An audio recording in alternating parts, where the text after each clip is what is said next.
This is our first symposium for community health workers and promotores, and we had over 300 that registered, and we had a great turnout. Our goal is really to empower them with all the tools that they need so they can find equitable employment within the public health system. Part of empowering community health workers and promotores is providing them with all the tools. We actually have people here who are going to talk a little bit about their work. They're here to share that information so the community health worker can really tailor their resume accordingly and get a job.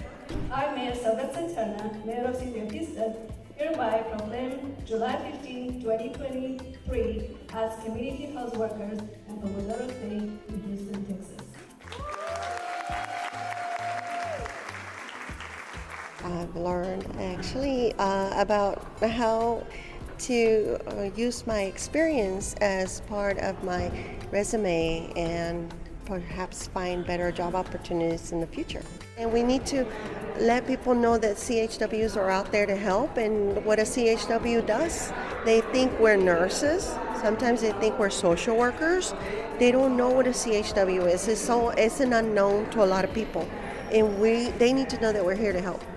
I know my community is really underserved because first the language barrier. I just find another CHW also in the same background. We are trained as a promoter, and we are talking, and we meet each other, and we have a plan maybe for the future how we serve them.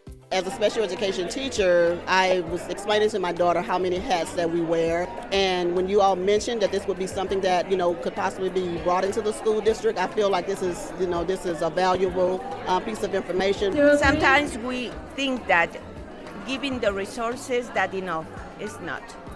We need to help the patients step by step.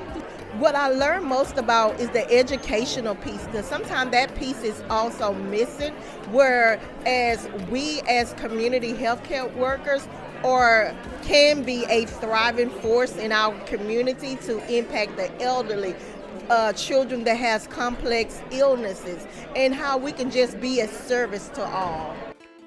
May I proudly present this to you with a blessing and a prayer, and I would say to you that I would hope that you would live as long as you want and never walk as long as you live. Give her another hand, please. On April 14th, we had over 300 community health workers that attended our 13th annual conference, and they marched into the halls of the Capitol. They actually advocated for their role in the Medicaid process, manage Medicaid, and how they feel that their role could be expanded to care coordination and quality improvement. The bill passed unanimously, House and Senate, and the governor signed it into law effective immediately on June 13th, and we're celebrating that victory of their advocacy.